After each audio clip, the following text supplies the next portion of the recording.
บายดีพี่น้องสบายดีบันเต้กันสิมาเก็บสีพี่น้องเก็บสีหน้าบ้านบนทั้งหนาเลยพี่น้องก็สิไล่เก็บสีมันบนวายาแนวมันตึกเนาะเขาก็จะเก็บสีเลยพี่น้อง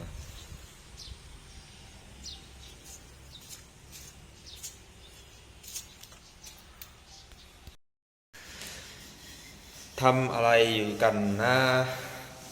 สบายดีพี่น้องเก็บสีนะเก็บสีพี่น้องเต้ก็ลุยทางสีทางนอกสีมันย่อยแบบนี้บอกดีแล้วเก็บนี่แหละจะละเอียดมันมีอันนั้นนะอันแนวขูดอันนะเส้นสบายเก็บสีพี่น้องเลยมือกับเมื่อยพี่น้องเมื่อยเด้วันนี้ 2 มื้อเลยพี่น้องตื่นแต่เช้ามาแล้วกันลุยกับเพื่อนพี่น้องแต่ได้มือนอนมันม่วนพี่น้องเลยเอาเห็ดเวียกแบบกุมือแล้วก็ยามนอนแล้วนอนม่วน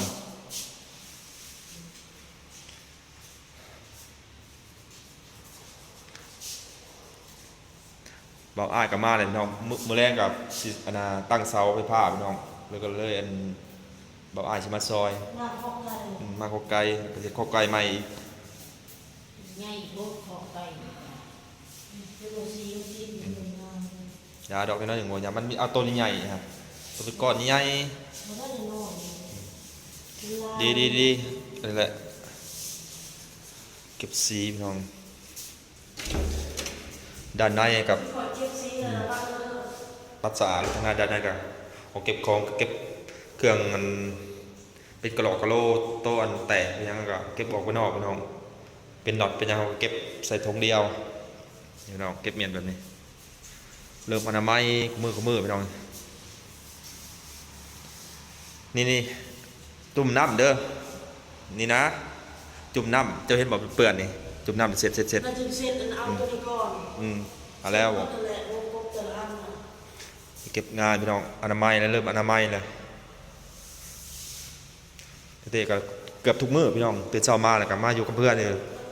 เก็บกับเพื่อนนี่พี่น้องเก็บอนามัยกับเพื่อนพี่น้องแต่ละมื้อก็อยู่กับเพื่อนพี่น้องบริเวณยัง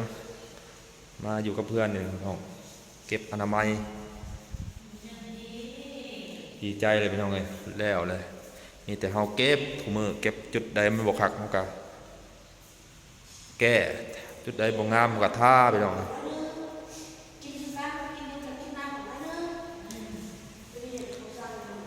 พี่น้องเมื่อเช้านี่กับเพิ่นอ้นน้อยประการถูพี่น้องอนามัยส่วนนี้เป็นงานเก็บสีนี่ก็สิได้ไปซื้อเลยพี่น้องจังน้อยก็สิได้ไปซื้อสีกันเปื้อนนี่หรือว่าเอาสีนี่หรือว่าเอาสีนี่เลยบ่หรือว่าสิเอาสีนี่เลยบ่สีไข่เลยบ่สีกันเปื้อนนี่สีน้ำตาลตัดขอเห็นหลายเฮือนนั่นแหละจะออกจะหน่อยจะออกไปซื้อทั้ง1 500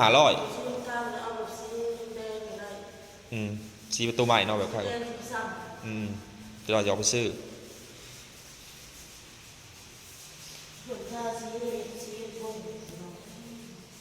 เนื้องานตอนนี้มันทามันได้พงอยู่แล้วคิดว่ากระโตหน้าตาหัวขาวอะไรพยายาม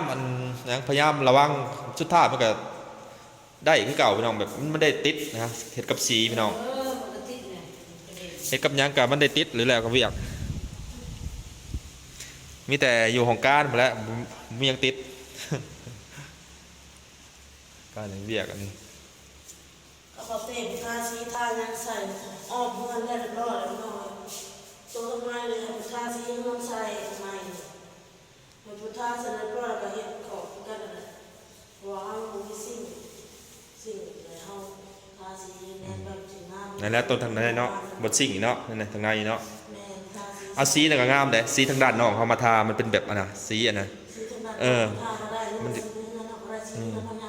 ยังอยู่ยังแต่ว่ายังกีท่าห้องอะไรได้ห้องนอนยังบริละเอียดได้อยู่พื้นมันได้อยู่เต็มอันเหลี่ยมพื้นมันได้เลื่อยดอกแต่ว่าใส่สีไข่กับใส่ไม่ยากหรอกคอยท่าก่อนสิไล่ทั้งนอกก่อนไปเอาไงไล่ด้านหน้าก่อนเก็บแล้วก็ ตาสีให้มันละเอียดแล้วก็ให้จุเพิ่นอนามัยบัดนี้เป็นสีเนาะคราบสีคราบหยัง เก่งน้ำใส่เลยหน่อยสิลาดไปละลาดแต่หกท้องลงมาเลยแต่ห้องนอนแต่ละห้องนอนย่างนะนักลงเลยสีน้ำ งานใหญ่งานหนักแบบนั้นลุยแล้วล่างนี่ว่างานใหญ่เลยแหละล่างนี่ละเอียดแล้วก็ซื้ออันนั้นเด้เขาเอิ้นหยังแนวน้ำยาล้างพื้นนะมันจะกัดดีบัดนี้มี FC เพิ่นเม่นมาเนาะเพิ่นว่าได้เฮือนใหม่นี่ต้องหาอันต้มใบเตยนะมันจะหอมใส่ใบเตยใส่หยังนะมาในเฮือนแหละเอามาต้มเพราะว่าสีพี่น้องมันกลิ่นสีแม่นความเพิ่นได้เพิ่นเม่นมากกับแม่นความเพิ่นเพิ่นว่าแก้เวลาอันขึ้นเฮือนเป็นเฮือนใหม่มันจะมีสีครับอันน่ะกลิ่นดินเนอร์พี่น้องแม่นความเพิ่นเอาก็สิเอามาใส่พี่น้องน้ำใส่ตัวใดเป็นเพิ่นบอกเพิ่นเตือนกับแม่นความเพิ่นเพิ่นว่าตัวใดเฮาเฮ็ดไว้เฮาก็บ่ได้เฮ็ดพี่น้องเอ้ยตัวใดบ่นักบ่นาก็ได้เฮ็ดแก้ตัวแก้เพิ่นบอกแม่นความเพิ่น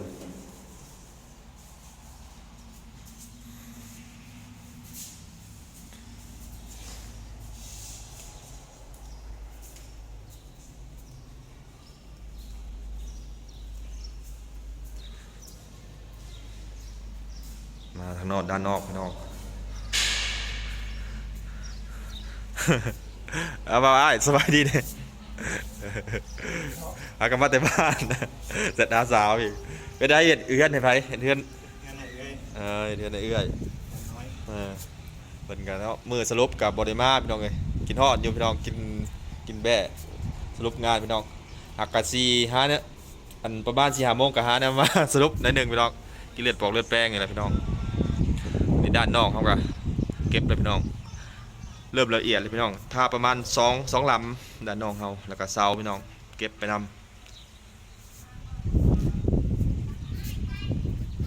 คือด้านข้างพี่น้องด้านข้างนี่มื่นเด็กๆเอาน้ำสีดก่อนพี่น้องคาบเปื้อนมันนี่คาบมันห้อยเปื้อนห้อยยังมันนี่กันมันบ่ออกเขาก็เอาสีท่าพี่น้องลองเบิ่งลองลากเบิ่งเพราะว่าสีนี่เพิ่นว่ายังห้อยเปื้อนนี่ล่างออกได้พี่น้องเอาก็ลงล่างออกก่อนพี่น้องบ่ได้ก็จังอันเอาสีทับปานนึงแล้วก็สิเก็บพี่น้องห้อยสีขาวนี่เก็บงานอีกพี่น้องแล้วก็ด้านเทิงกับสีฮานจุ่มน้ำพี่น้องเสร็จบอลปาดลมพี่น้องเก็บงานช่วงนี้ก็เก็บงานพี่น้องด้านนอกด้านใน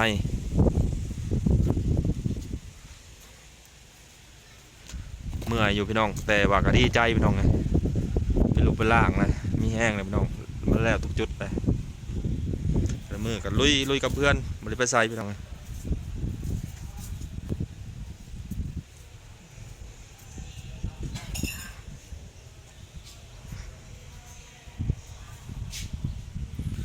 ใจพี่น้องเอ้ยแล้วเลยก็ได้มีท่อนแม่แล้วประเทศไทยที่เฮาหลังแต่เวลาซ่านกันสืบต่อพี่น้องประเทศซ่านประเทศไทยเลยปลูกพังเลยบัดนี้หากินไปพี่น้อง